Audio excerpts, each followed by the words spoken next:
Hello, everybody, and this is the class video for Monday, September 27th.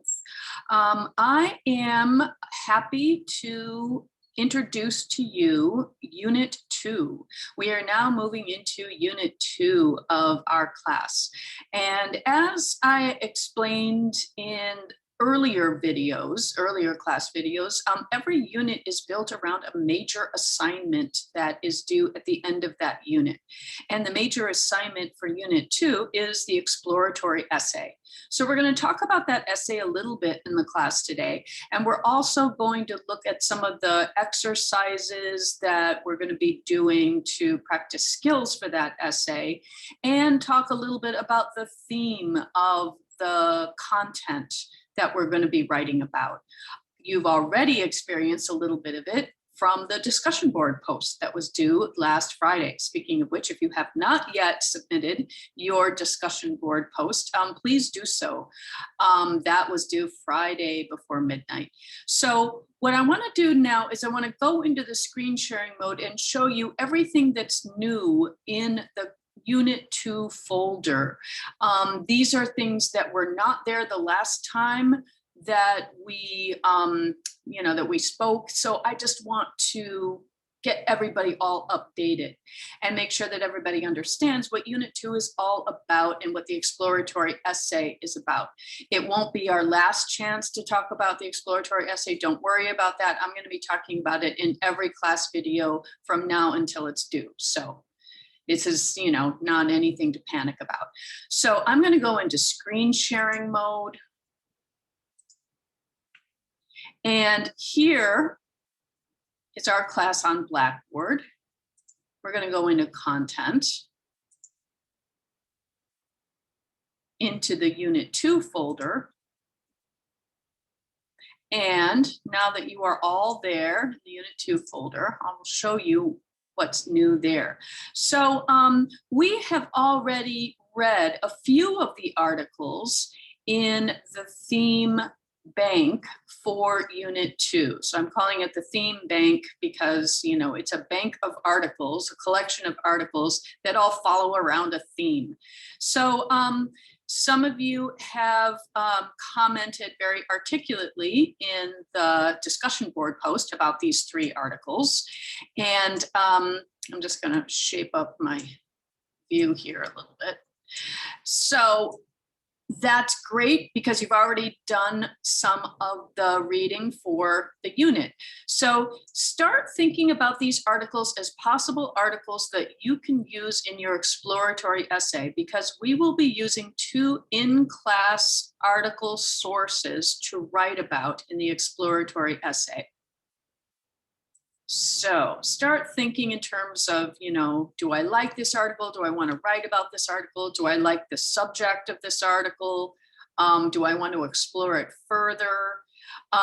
So here's what's new.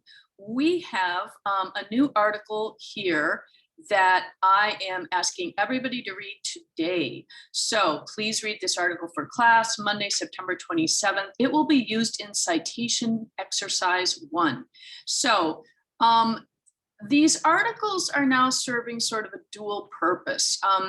They are possible content articles that you can cite in your exploratory essay if you want to write about that particular subject or topic, but they also are going to be used as material for skills building.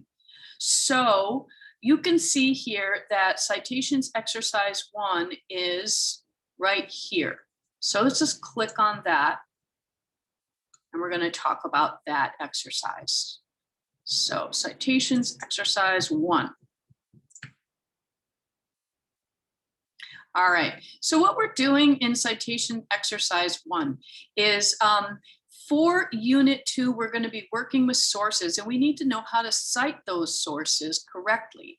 We especially need to make sure that our citation is correct in the source introduction. So we're going to really zero in on this skill called writing a source introduction. So the first time we cite an article that we're using in an essay, we want to make sure that we are giving our reader the full information about that source, okay? So we're moving here into those kind of skills, right? So the first one that I'm having you guys look at, the first article, is the one that we talked about, one of the three that we talked about for the discussion board post. It's the article by Minnich from BBC News about the reason that Zoom calls drain your energy, right? So it's about Zoom fatigue. So what we're doing here is we are making sure that when we use a source, when we choose a source to write about, that we have all of that information ready to tell our reader as far as where that source came from. So these are all the ingredients that you need in a full source introduction. So this is what you're going to write in the text of your paper itself. It also goes on your works cited page, but in a different order, okay? So all we're going to be focusing on right now is what you're going to put in your text. We'll talk about the works cited page later, but just for now, know that it's the same ingredients, just in a different order. So for your text, you want to make sure the most important thing is the name of the writer and the publication in which it appeared and the date in which it was written. All these other two things are important too. The professional credentials. So according to Minnich, an associate data journalist writing for the BBC News in an article entitled "The Reason Zoom Calls Drain Your Energy." All of these ingredients, you want to put all of these in your source introduction, right? But before we actually write that source introduction, we need to assemble the ingredients. So think of it like cooking, right? If you're going to make a cake, you want to first make sure that you have all the ingredients. So if you start making your cake without checking to see if you have any eggs first, you're going to have to stop and go to the store and buy eggs, and it's going to mess you all up in terms of your timing, right? It's the same thing with the source introduction. You need to assemble all the ingredients of your source before you introduce your source, okay? So if you're wondering, where did I get all this? All right, let me just show you. So when we go to the article, right, which is, remember, right up here, why Zoom calls are so exhausting. We already read it, right? We already talked about it. Okay, so here we go. BBC, right at the top, right? So BBC News, that's where I got the publication. Okay, now the writer, where do I find the writer? Usually it's just before the first sentence of the text, but you know, different websites do it slightly differently, but there she is, Minnich. What about the date of publication? Where did I find that? Well, here it is right there.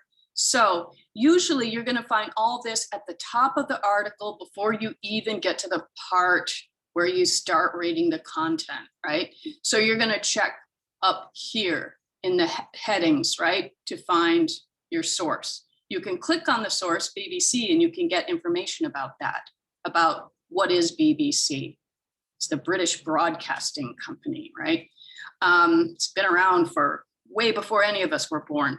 So very established media source.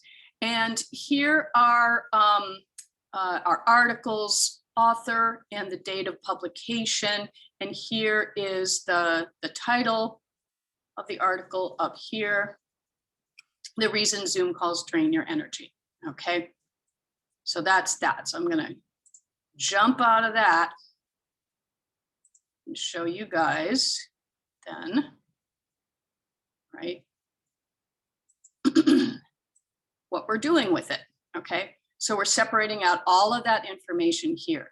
Now you are going to then go to the next article. Now to make it easier for you, both of these articles, I copied and pasted the links to them right here. This is how Zoom calls drain your energy, and we already formatted that one for you as an example, but you're going to have to format this one.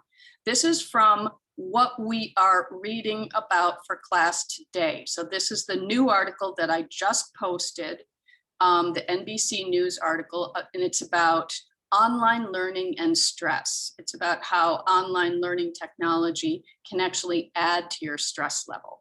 So these two things are connected in topic. And you are going to do the same thing here, right? Here, you're going to do it, right? You're going to find the author of the NBC News article, the professional credentials of that author, which you may have to Google, okay? So this is a little bit of a research task for you. In order for me to get this, right, on Minnich Jiang, it wasn't in the article. I Googled her name, and this is what came up. I found out that her title is Associate Data Journalist for the BBC News, okay? I found that out because she has a LinkedIn page. That was the first thing that came up when I Googled her name. So you need to Google the name of the author and see what comes up, right? To get their professional credential. You need to get in the habit of doing this. I want everybody to get in the habit of doing this so that you know who it is that you're quoting. We need to be careful about information sources. We need to be careful that they're not just someone who's pretending to know what they're talking about.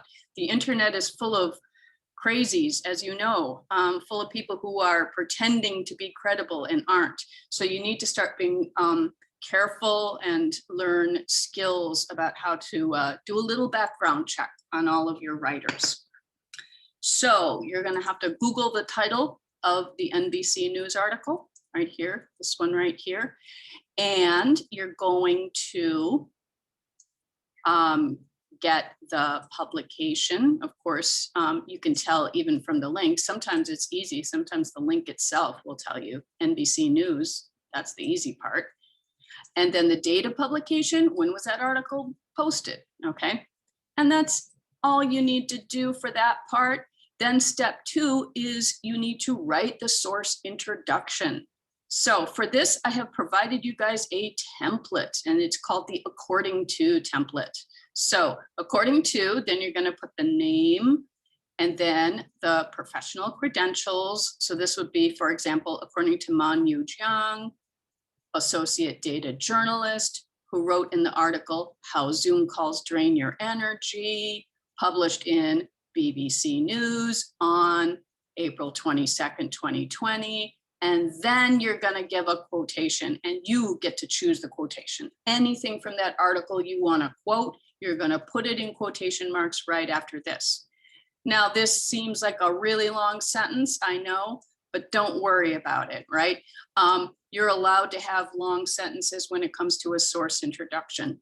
If it gets to be crazy long, the one thing that you are allowed to drop out of your source introduction is the title of the article. The title of the article is the least important part of your source introduction, okay? So you don't ever want to say according to and then the title of the article.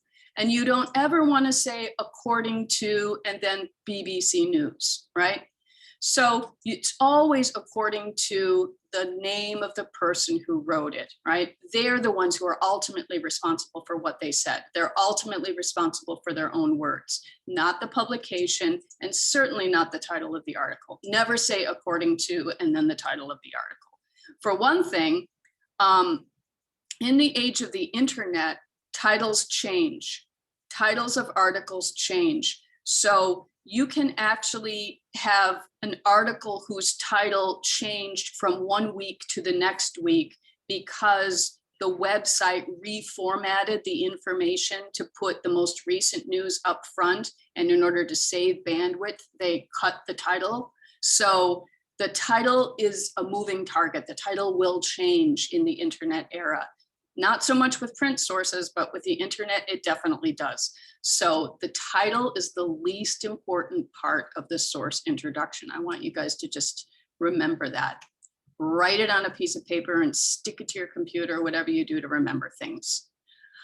All right. I have a little frequently asked questions part about this because oftentimes students are saying, this is kind of nutty. Why are we learning to do this?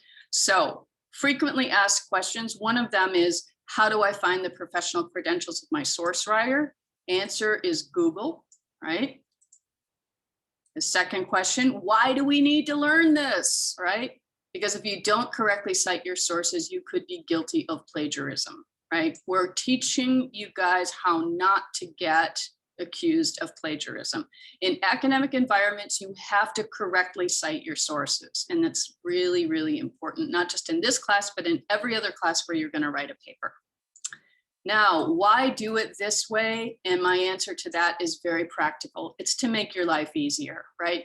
So once you have all the ingredients of your source introduction, if you follow this particular style, you only need to do it once in your paper. And after that, every other time you use that source, if you use that article for another quotation or you refer to that writer again, all you have to do is put their name in parentheses, their last name only in parentheses at the end of each subsequent quotation.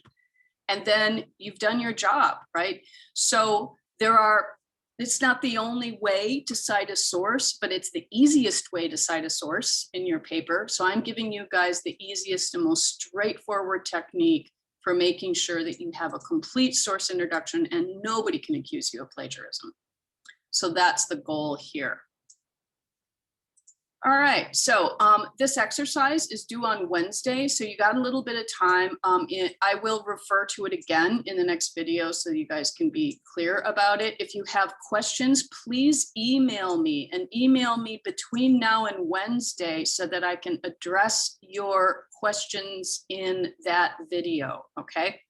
So don't wait, don't put this off. And speaking of which, okay, so we've got a little bit of helpful information posted about how to format quotations. So if you're wondering, oh my God, that third part of the exercise asked me to write a quotation, how do I even do that? It is, formatting quotations is right here, okay? Formatting quotations, all right. So this is not an exercise, it's just a little guide for you, all right? So it's something to refer to if you get a little bit caught on the quotations part and you're not sure if you're using the quotation marks correctly, or you're not sure you know, what to do with the rest of the punctuation, that is covered here. So for long quotations, it actually gives you, you know, a way that you can format those. If you're going to quote an entire paragraph, you don't need quotation marks. So you just do an indentation and then their name at the end, right? You still need to do a full source introduction first. For other questions about punctuation, right? So refer to this. So you're gonna place the comma before the quotation, and you're gonna make sure that your quotation is enclosed in quotation marks, and make sure that the period comes before the end quotation, right? So just follow this format, right? And if you attribute the quotation after the sentence that the person said, then you end with a comma, not with a period, put that within the quotations, and then the person said, right, comes after that, okay? So there's also a section here when there are no page numbers, right? Quoting from an article with no page numbers. This explains here, because in the first part of this, you can see that part of this is, you can see the person's last name and then a page number. So sometimes people look at this and they try to imitate that exact same thing from an online source, but there are no page numbers in an online source, right? So this tells you how to do that. So from the New York Times's website, right? If I want to quote one of their columnists, David Brooks wrote in the New York Times on August 3rd, 2021. Here's his quote, right? And then you can simply use his last name and don't worry about the page numbers at all because there aren't any. You just have to make sure that you have all these really key ingredients here: the name of your writer, where they published, and the date that they published, right? And then if you use their quote again, right, you quote from that article a second time, all you have to do is put their name. Don't worry about page numbers if there aren't any. Just make sure that your source introduction includes these important pieces of information. And that's it. Notice that there's no article title here, right? So this is, because the article title is the least important part. If your article title is really, really super long and awkward, you can drop it. The important thing is you need to get the publication of where it appeared, the date it was published, and the name of the person, and make sure you spell their name right. Okay, that's the most important thing in your source introductions. And formatting quotations, you can just look at that if you get confused. Now, there are other things that are posted here that we're going to talk about in the next class, including the exploratory essay assignment. But feel free to take a sneak peek at it. The exploratory essay assignment has 3 due dates, right? You're going to submit a topic proposal first, and then a first draft, and then I'm going to turn that around to you so that you can make final revisions. The exploratory essay is worth 15% of your grade in the class, so it is an important assignment. So please feel free to, check it out, because there it is in the Unit 2 folder, and it's going to remain there until we get to it. We'll talk about it more in the next class. So that's it for today. I know that's a lot to go over, but please, dive into that exercise. Make sure that you read the article first. Read the NBC News article on online learning and stress first. And then after you read it, you're going to use it in the citations exercise. Remember that the links in the citation exercise are also linked in the Unit 2 folder as reading articles, right? So we're going to be using them in a couple of different ways. And that's about it for today. So I am still in the process of turning around your first exercise, the literacy, or your first major assignment, the literacy narratives. I got most of them graded, but please be patient while I catch up and get them done by the middle of this week. And we will talk more about it on Wednesday. So thank you very much, and everybody have a really good day.